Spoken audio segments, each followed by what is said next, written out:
Noodles বানাইতে লাগে 2 minute. আজকের এই ভিডিও দেখার পর আপনার ওয়েবসাইট বানাইতে লাগবে 5 মিনিট, তাও আবার কোনো প্রকার পূর্ব অভিজ্ঞতা বা কোনো সফটওয়্যার ইনস্টল করা ছাড়া। এটা হচ্ছে বাংলাদেশের উইকিপিডিয়া পেজ। এখানে বাংলাদেশ কথাটা একটু বড় আকারে লেখা আছে, এই কথাগুলো আরেকটু কম বড় আকারে লেখা আছে। এখানে বাংলাদেশ সম্পর্কে অনেকগুলা কথা বলা আছে। এখানে কিছু লিংক আছে, আপনি ক্লিক করলে অন্য একটা পেজে চলে যাবে। আবার এই পাশে ছবি দেয়া আছে, বাংলাদেশের পতাকার ছবি। এই জিনিসটা করার জন্য আপনি শুধু স্টার্ট মেনুতে গিয়ে নোটপ্যাড ওপেন করুন। আপনার যদি নোটপ্যাড না দেখায়, আপনি টাইপ করুন নোট, তাহলে এখানে নোটপ্যাডটা দেখাবে। সেটা ওপেন করে আপনি যদি কোনো একটা কিছু লেখেন যে আমার সোনার বাংলা, এইটা যদি আপনি কোনো একটা ওয়েবসাইটে দেখতে চান, তাহলে ফাইলে গিয়ে সেভ অ্যাজ এ ক্লিক করুন। তাহলে একটা উইন্ডো ওপেন হবে আপনার পরিচিত কোনো একটা জায়গায়। ধরুন ডকুমেন্টসে আমি সেভ করব। যেহেতু আমি ওয়েবসাইট বানাইতে চাই, সেজন্য আমি এটাকে অল ফাইলস সিলেক্ট করে একটা নাম দিব। ধরুন আমি নাম দিলাম বিডি এবং সেভ করব .html হিসাবে। আবার লিখছি html হিসাবে। কেন করলাম তা পরে জানব। সেভ করুন।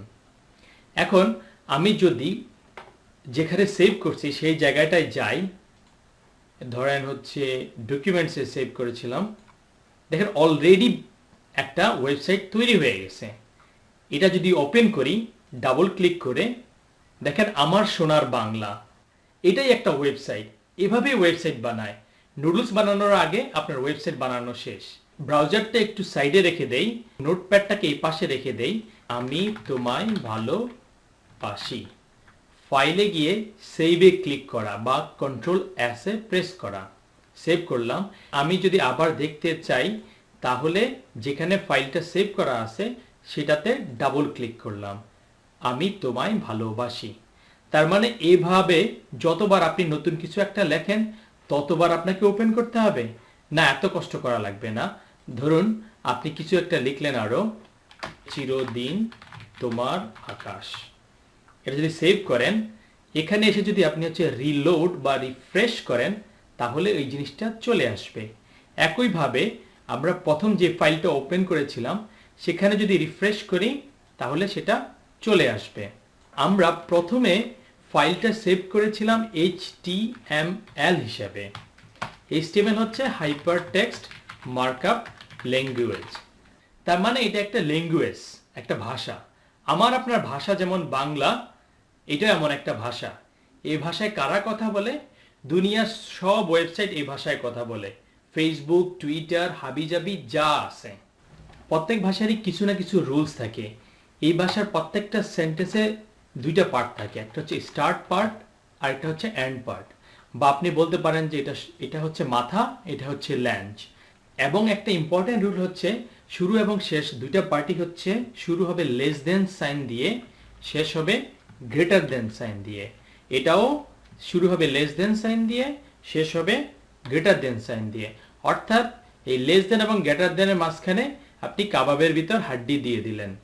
আরেকটা ইম্পর্টেন্ট রুল হচ্ছে এই শুরুর পার্টটাতে যে ওয়ার্ড থাকবে, পরের পার্টটাতেও একই ওয়ার্ড থাকবে, অর্থাৎ স্টার্ট থাকবে।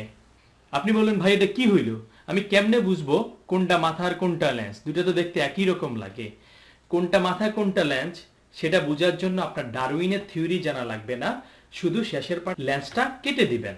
তাহলে এটা হবে ওপেনিং ট্যাগ, এটা হবে ক্লোজিং ট্যাগ। একটা উদাহরণ দেখি। ধরেন আমরা কোনো একটা হেডার বানাইতে চাই। হেডার শুরু হয় H দিয়ে, H1 মানে সবচেয়ে বড় হেডারটা। শুরু করছি H1 দিয়ে, শেষও করব H1 দিয়ে, আর একটা স্ল্যাশ সাইন দিয়ে দিছি। ধরেন এখানে আমরা কিছু একটা লিখলাম, ধরেন হচ্ছে বাংলাদেশ। এটা যদি আমরা সেভ করি কন্ট্রোল এস, এখানে যদি আমরা রিফ্রেশ করি, দেখেন বাংলাদেশ লেখাটা চলে আসছে অনেক বড় আকারে, যেমন ছিল আপনার এখানে বাংলাদেশ লেখাটা। আরেকটা হেডার লিখি, সেটা হচ্ছে H2। শুরু করছি H2 দিয়ে, শেষও করব H2 দিয়ে আর লেন্সটা কেটে দিব। এখানে যদি আমরা লিখলাম ধরেন হচ্ছে ঢাকা, সেভ করলাম, এখানে রিফ্রেশ করলাম, দেখেন ঢাকাটা বাংলাদেশের চাইতে আরেকটু ছোট হয়ে গেছে। এইভাবে H2 থেকে H6 পর্যন্ত আছে।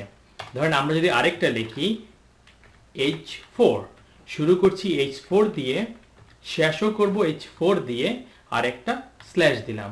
যদি আমরা কিছু একটা লিখি গুলশান বনানী আবার জিগায়, এখানে এসে যদি রিলোড করি দেখেন গুলশান চলে আসবে।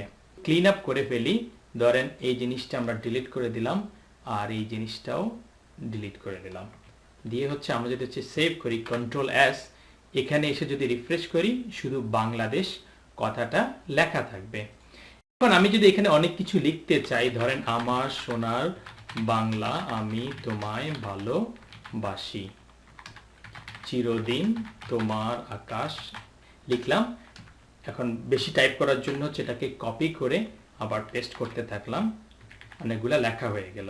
এটা সেভ করলাম, এখানে এসে রিফ্রেশ করলে দেখেন একটা লেখার একটা এরিয়া হয়ে গেছে। এখন আমি যদি এরকম আরেকটা প্যারাগ্রাফ করতে চাই, কপি করে এখানে কিছু স্পেস দিলাম, দিয়ে হচ্ছে পেস্ট করলাম, সেভ করলাম। সেভ করে এখানে ধরেন হচ্ছে আলাদা বোঝার জন্য এখানে 1 সেভ করলাম, করে হচ্ছে দিলেন।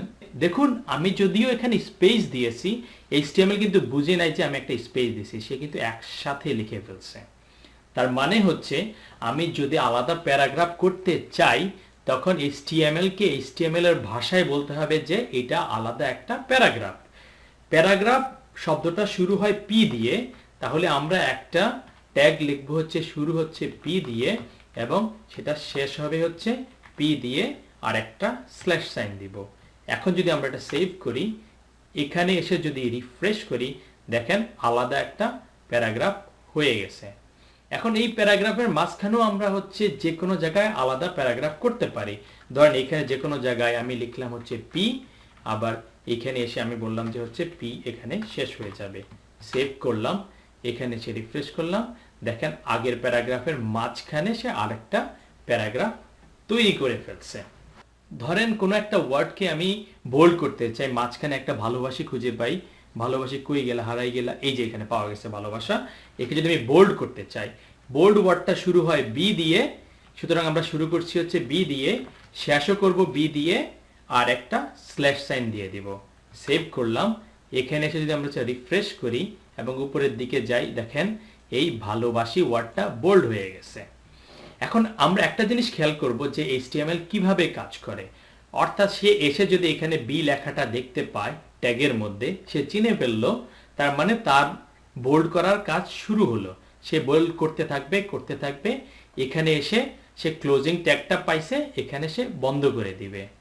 কোনো কারণে আপনি যদি অন্যমনস্ক হয়ে B এর জায়গায় BF লিখে দিলেন, বা আপনার অনেকগুলো BF আছে, BFS লিখলেন, লিখে আপনি যদি সেভ করেন, এখানে এসে যদি রিফ্রেশ করেন, HTML এখানে এসে বোল্ড করা শুরু করলো এবং ক্লোজিং ট্যাগটা খুঁজে পাচ্ছে না। সে এটাকে কিন্তু ক্লোজিং ট্যাগ হিসাবে বুঝবে না, সে যাইতে থাকবে আর খুঁজতে থাকবে, বন্ধু কই গেলা রে, আমারে ছাড়িয়া বোল্ড তুমি কই গেলা রে। এইভাবে সে সবগুলাকে বোল্ড করে ফেলবে। আপনি যদি খেয়াল করে এটাকে বোল্ড করেন, শুধুমাত্র B লেখেন এবং সেভ করেন, তাহলে সে শুধু এই ওয়ার্ডটাকেই হচ্ছে বোল্ড করে দিবে। এই জিনিসটাকে আমরা ক্লিন আপ করে ফেলি, ডিলিট করে দিলাম, সেভ করলাম, রিফ্রেশ করে নিলাম। আমরা যদি কোনো একটা লিংক লিখতে চাই, লিংক জিনিসটাকে হচ্ছে HTML এর ভাষায় বলে হচ্ছে অ্যাঙ্কর। অ্যাঙ্কর শুরু হয় A দিয়ে, শেষও হবে হচ্ছে A দিয়ে আর একটা স্ল্যাশ থাকবে। এই দুই অ্যাঙ্করের মাঝখানে আপনি যা লিখবেন সেটা দেখাবে। ধরুন আপনি লিখলেন গুগল মি, এখানে সেভ করলেন, এখানে গুগল মি দেখাচ্ছে ঠিকই, কিন্তু এটা ক্লিক করলে কোথাও যাচ্ছে না, কারণ আপনি ওকে বলে দেননি যে ক্লিক করলে কই যাবে। সে তো জানে না সে কি বান্দরবন যাবে নাকি সুন্দরবন যাবে নাকি কাটাবন যাবে। সো কিভাবে যাবে সেটা বলে দেওয়ার উপায় হচ্ছে যে আপনি তাকে একটা নির্দেশনা দিয়ে দিবেন।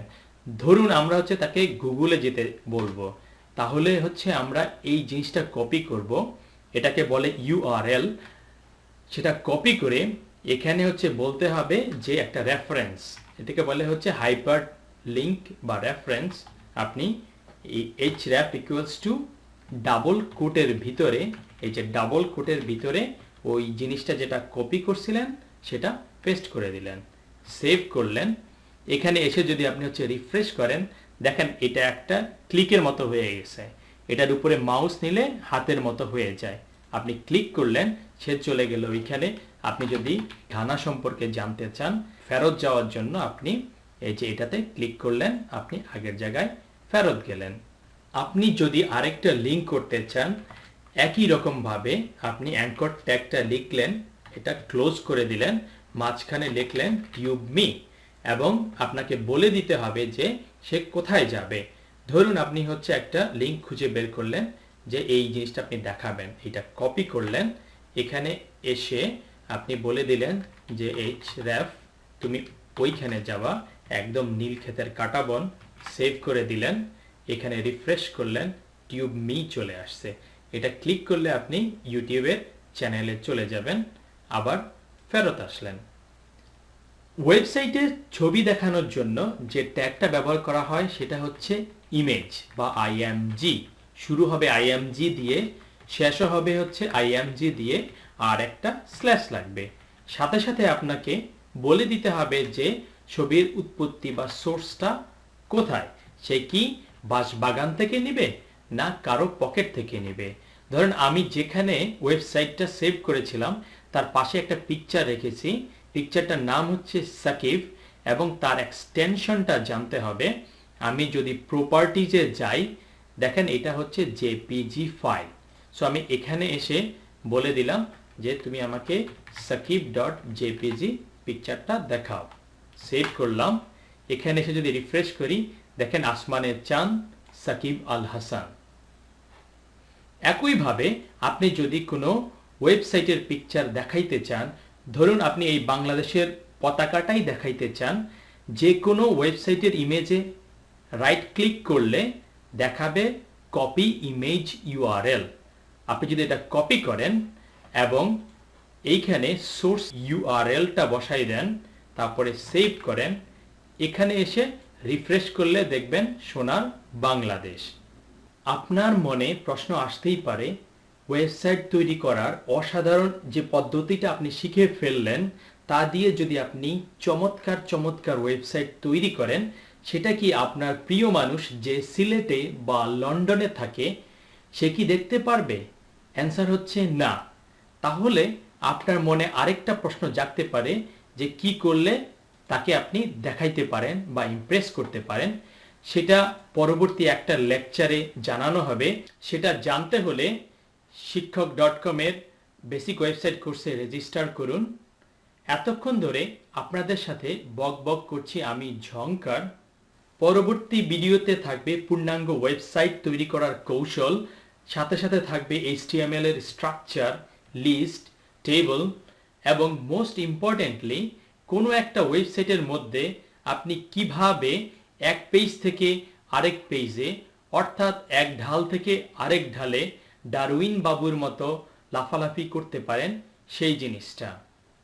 ততক্ষণ পর্যন্ত কম্বলের নিচে বা বন্ধুদের সাথে যেখানেই থাকুন না কেন ওয়েবসাইট তৈরি করুন।